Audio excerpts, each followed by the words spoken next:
Hello students, today we are going to read Fire, Friend and Foe.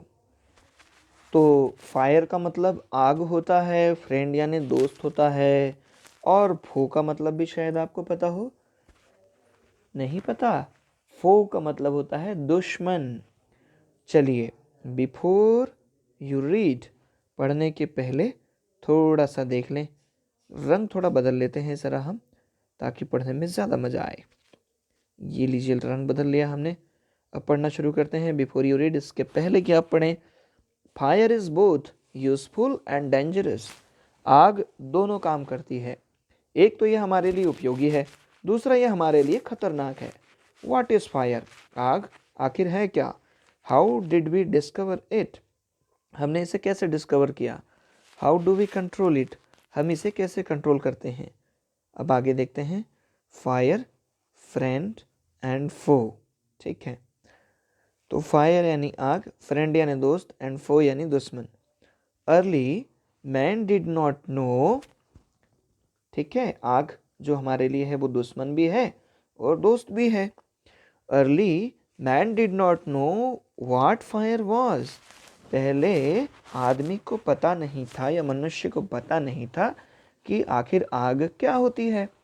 But he must have seen the damage it could cause.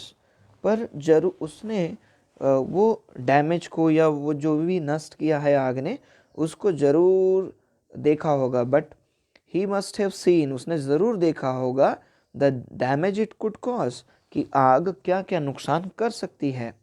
He must have watched lightning and volcanoes long before he began to use fire himself.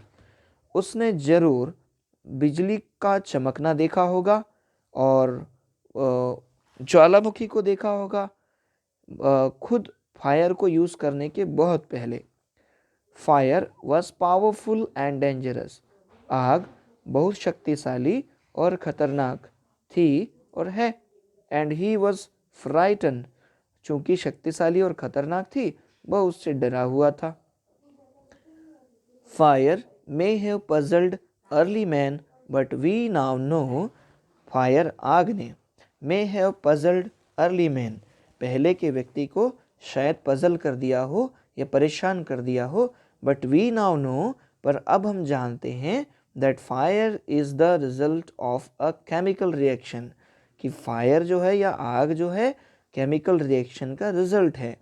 When the oxygen in the air combines with carbon and hydrogen in a fuel, a chemical reaction takes place. जब oxygen air में combine होती है carbon और hydrogen के साथ किसी fuel में, है ना, कंबाइन होती है, तो एक केमिकल रिएक्शन होता है। Energy in the form of heat and light is released in this process. और इस प्रोसेस में क्या निकलता है? हीट यानी गर्मी, लाइट यानी प्रकाश। This is what we call fire. और ये क्या है? यही तो आग है, इसे हम आग कहते हैं। Three things are needed to make fire. तीन चीज़ें ज़रूरी है आग जलाने के लिए। Fuel, oxygen and heat. एक तो ईंधन, दूसरा ऑक्सीजन और तीसरा गर्मी। वुड लकड़ी, कोल कोयला cooking gas, and petrol are some examples of fuel. ये सभी फ्यूल के उदाहरण हैं। Oxygen comes from the air. Oxygen हवा से आती है। दैट इज़ वाई, इसीलिए, when you blow on smouldering paper it often burst into flame. और इस तरह से जब आप किसी जलते हुए धधकते हुए पेपर को फूंकते हैं तो उसकी फ्लेम जो है और ज़्यादा बढ़ जाती है। The third thing needed to make fire is heat. देखेंगे यहाँ पर एक नया शब्द हमें मिला है, स्मोल्डरिंग। स्मोल्डरिंग का मतलब क्या है? धीरे से जलते हुए। तो एक अगर हाँ, तो ये स्मोल्डरिंग का मतलब है धीरे से जलते हुए। तो स्मोल्डरिंग यानी धीरे से जलते हुए। तो अगर आप धीरे से जलते हुए, है ना, बर्निंग स्लोली विदाउट फ्लेम, ऐसा कागज जो बहुत ही कम फ्लेम के साथ जल रहा है, अगर आप उसको फूंकते हैं तो उसकी फ्लेम तेज हो जाती है। That is why when you blow on smoldering paper, it often bursts into flame. इसलिए अगर कोई कम या धीरे जलते हुए पेपर को आप फूंकते हैं तो उसमें जलने की गति या आग की लपटें और तेज हो जाती है। The third thing needed to make fire is heat. और तीसरी चीज़ आग जलाने के लिए जो ज़रूरी है वो है हीट या गर्मी। Fuel and oxygen do not make fire by themselves. Fuel और ऑक्सीजन खुद से फायर नहीं बनाते, नहीं तो क्या होता? और एल्स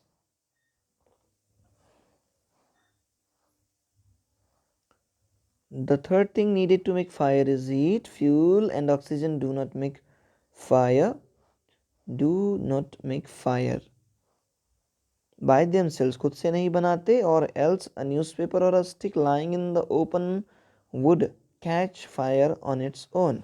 नहीं तो ऐसे होता कि कोई न्यूज़पेपर अगर रखा हुआ है और कोई स्टिक उसके ऊपर लकड़ी अगर रखी हुई है ना, या मैच बॉक्स की स्टिक रखी हुई है।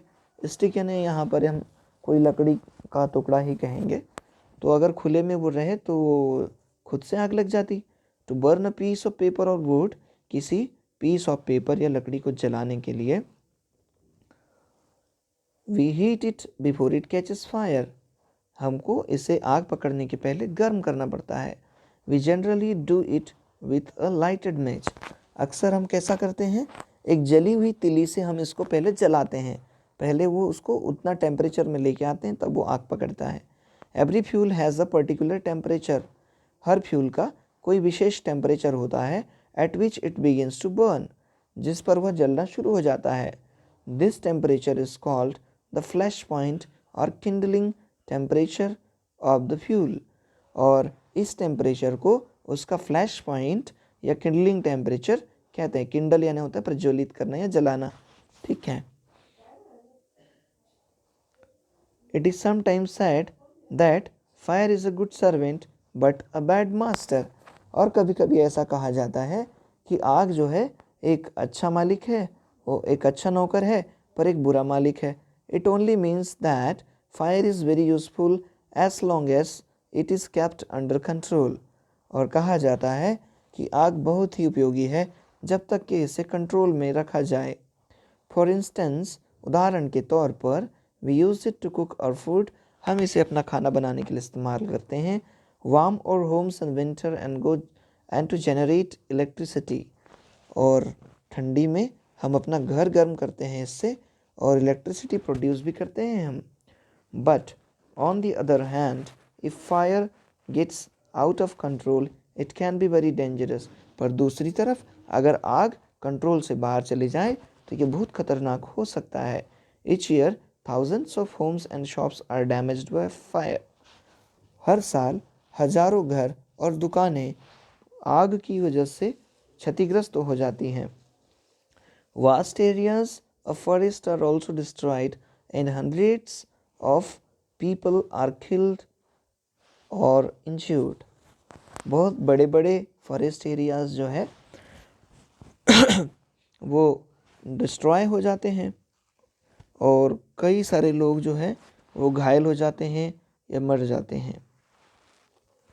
जस्टिस 3, अभी रिसेंटली साउथ अफ्रीका में जो हम देखा कि आग में कितना नुकसान हुआ, कितने क्रिएचर्स मर गए। Just as 3 things are needed to start a fire, जैसे कि ये 3 चीज़ें ज़रूरी है आग जलाने के लिए। There are 3 main ways in which a fire can be put out, 3 तरीके हैं जिससे आग बुझाई जा सकती है। In which one of 3 things needed for burning is taken away, और हर किसी में एक तीनों में से कोई ना कोई एक चीज़ की आवश्यकता होती है यदि आपको आग को बुझाना है तो। For example, we can take away the fuel, उदाहरण के तौर पर हम फ्यूल को उससे दूर कर सकते हैं। If the fire has no fuel to feed on, अगर आग को जलने के लिए ईंधन ही नहीं होगा, no burning can take place, तो कुछ जलेगा ही नहीं। We often let a fire die out simply by not adding more fuel to it.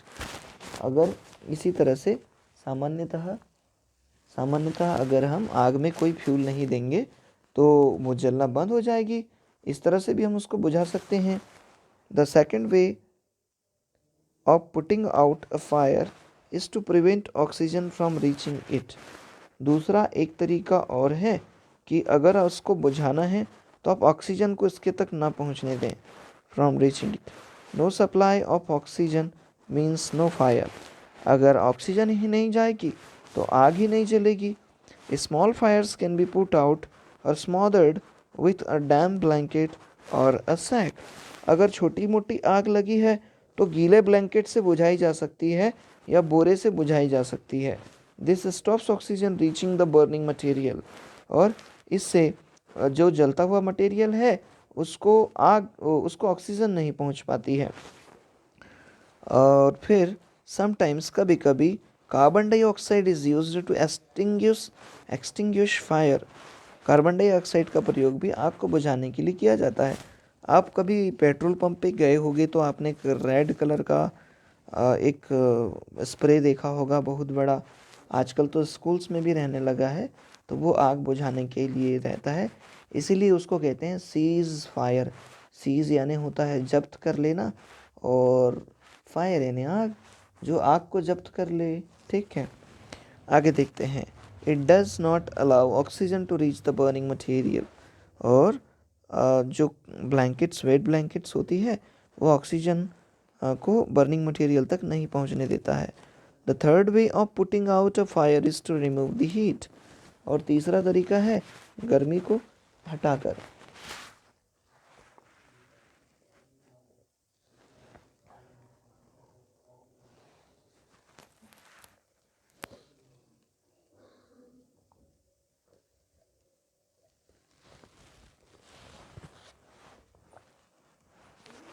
क्षमा कीजिएगा। if the temperature can be brought down below the flash point, अगर temperature को जलने वाले पॉइंट से नीचे कर दिया जाए, द फ्यूल स्टॉप्स बर्निंग, तो फ्यूल जलना बंद कर देता है। You you blow on a burning match stick or a candle to put it out. आप क्या करते हैं, किसी कैंडल मैच स्टिक को या कैंडल को बुझाने के लिए आप उसको फूंकते हैं। इन डूइंग सो, ऐसा करने पर you remove the hot air around, ऐसा करके आप गर्म हवा को आसपास से हटा देते हैं। The flame bringing down its temperature below the flash point, और जो लपटें जलते रहती है उसके जलने के टेम्परेचर से, आपके फूकने से उसका जो जलने का टेम्परेचर है, जिस टेम्परेचर पर वो आग पकड़ती है, वो कम हो जाता है। इस वजह से वो बुझ जाता है। And the candle goes out, और मोमबत्ती बुझ जाती है। Sometimes water is spread on a fire, कभी कभी आग पर पानी स्प्रे किया जाता है, सींचा जाता है। It absorbs heat. It absorbs heat from the burning fuel. और ये क्या करता है, It absorbs heat from the burning fuel, जलते हुए फ्यूल से ये हीट को एब्जॉर्ब करता है। एंड लोअर्स द टेम्परेचर, और टेम्परेचर को कम कर देता है। The blanket of water also cuts of the supply of oxygen, जो पानी वाला ब्लैंकेट है वो भी ऑक्सीजन की सप्लाई को कट कर देता है। And the fire is extinguished, और आग बुझा दी जाती है। Some fires can not be put out with water, कुछ आग पानी से नहीं बुझाई जा सकती। If water is spread on to an oil fire, अगर किसी तेल में आग लगी है तो ये पानी से नहीं बुझाई जा सकती। The oil will float to the top of the water and continue to burn, और ऑयल जो है वो पानी के ऊपर ही बहता रहेगा या ऊपर तैरने लगेगा और वो जलने लगेगा। This can be very dangerous because water can flow quickly, ये बहुत ही खतरनाक हो सकता है क्योंकि वो पानी बहुत तेज़ी से बह जाएगा। Carrying the burning oil with it and spreading the fire, और उस पानी के साथ साथ बहने लगेगी आग। जी हाँ, वो जलता हुआ तेल आग लेकर पानी उसे बहने लगेगा तो आग के फैलने का खतरा बहुत ज़्यादा बढ़ जाएगा। Water should also not be used on fires caused by electrical appliances. अगर कोई इलेक्ट्रिक उपकरण के कारण आग लग गई है तो उसमें भी पानी का प्रयोग नहीं किया जाना चाहिए। नहीं किया जाना चाहिए मतलब करना ही नहीं चाहिए भाई। The person spraying water might receive an electric shock. जो व्यक्ति है वो जो पानी वहाँ पर स्प्रिंकल कर रहा है या सींच रहा है या डाल रहा है आग को बुझाने के लिए, उसे इलेक्ट्रिक करंट लग जाएगा एंड बी किल्ड, और सच में वो मारा जाएगा। Carbon dioxide extinguisher is the best thing to fight an electrical fire. और इलेक्ट्रिकल फायर को बुझाने के लिए कार्बन डाइऑक्साइड एक्सटिंग्विशर ये बहुत मदद करता है, जो कि सारे बड़े बड़े बिल्डिंग्स में ये हमको देखने को मिलता है। सब जगह देखने को मिलता पर हर कोई अफोर्ड नहीं कर पाता है। We spend millions of rupees each year in fighting fires. हम हर साल करोड़ों रुपए हर साल आग के साथ लड़ने में इस्तेमाल कर देते हैं या खर्च कर देते हैं। And we spend more trying to find new ways of preventing fires from happening and getting out of control. और हर साल हम नए नए तरीके तलाशने के लिए, आग से बचने के लिए, दुर्घटनाओं से बचने के लिए और आग को कंट्रोल से बाहर जाने देने के लिए हम बहुत सारे उपाय करते हैं।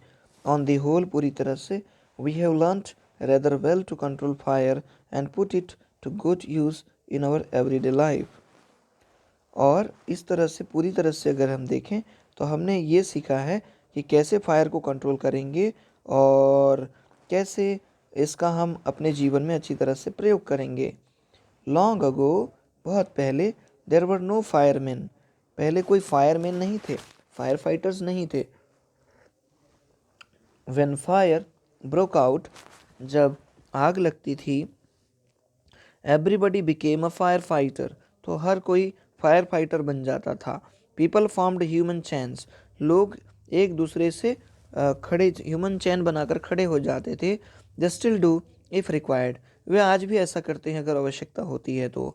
And passed buckets of water from a well or a pond to the blaze, और जहाँ पर ये आग की लपटें जल रही है वहाँ पर वो बर्तनों और बहुत सारे माध्यम से पानी, एक के बाद एक बस पानी वहाँ तक लेके आते जाते हैं। Now there are laws about building construction which ensures that, अब कुछ नियम हैं, कुछ नियम कायदे कानून बना लिए हैं सरकार ने, जिसमें यह बात सुनिश्चित की जाती है कि that space is left between buildings to reduce the fire risk, कि आग का रिस्क को कम करने के लिए दो बिल्डिंग्स के बीच में थोड़ा सा स्पेस रहेगा। Every new building specially a public place, हर नई बिल्डिंग, हर नई इमारत जो कि पब्लिक प्लेस में है, must ensure observance of fire prevention norms, तो उसमें ये सुनिश्चित होना चाहिए कि वहाँ पर जो आग से बचने के लिए, आग आग से बचने के लिए जो भी नियम हैं उनका वो अच्छी तरह से पालन कर रहे हैं। Bands of fire fighting workers with special equipment, हाँ वहाँ पर कुछ लोग भी जॉब में होना चाहिए जो फायर फाइटिंग या आग लगने पर जो है फायर फाइटर की तरह काम करें। और कुछ स्पेशल इक्विपमेंट्स होना चाहिए, नोन एज फायर ब्रिजेस, जिनको कि फायर ब्रिज के नाम से जाना जाता है, are there to put out fires, ये सब रहते हैं आग बुझाने के लिए।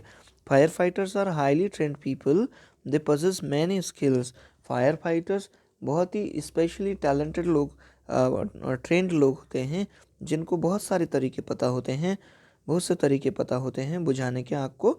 दे cut off electricity supply, knock down dangerous walls, वे क्या करते हैं कि जो दीवार इलेक्ट्रिसिटी सप्लाई उसको बंद कर देते हैं, कुछ खतरनाक दीवारों को गिरा देते हैं। Spray water and other materials to bring fire under control, पानी फेंकते हैं आग के ऊपर और दूसरे मटेरियल फेंकते हैं आग को कंट्रोल में लाने के लिए। They are also trained in first aid, उनको फर्स्ट एड में भी अच्छी तरह से ट्रेन किया जाता है, सो दैट जिससे कि they can help people suffering from burns और from the effects of smoke, ताकि वो उन लोगों को अच्छी तरह से मदद कर सकें जो आग में जल गए हैं और परेशानी में हैं, और या फिर धुएं के प्रभाव से उनकी तबीयत गड़बड़ हो चुकी है। The discovery of fire and its uses helped early man to cope with nature better and gradually adopt a settled mode of life.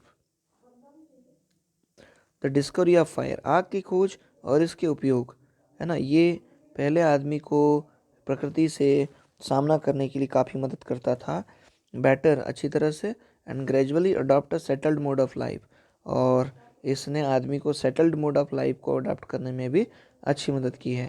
Fire is still worshipped in many parts of the world, आग की आज भी दुनिया के बहुत सारे हिस्सों में पूजा की जाती है।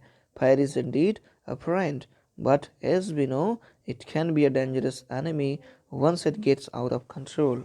पर ये बात भी है कि हम ये बात को जानते हैं कि ये बहुत बड़ी दुश्मन भी साबित हो सकती है अगर ये कंट्रोल के बाहर जाए तो आशा करते हैं दोस्तों आपने इस लेसन से काफ़ी कुछ आग के बारे में जाना है, कैसे प्रयोग करना है, कहीं लग जाए तो कैसे बुझाना है, ये सब चीज़ें आपने यहाँ पर सीखी होगी। इसी के साथ मिलते हैं नेक्स्ट वीडियो में। अब आपसे लेते हैं विदा। जय हिंद, जय भारत।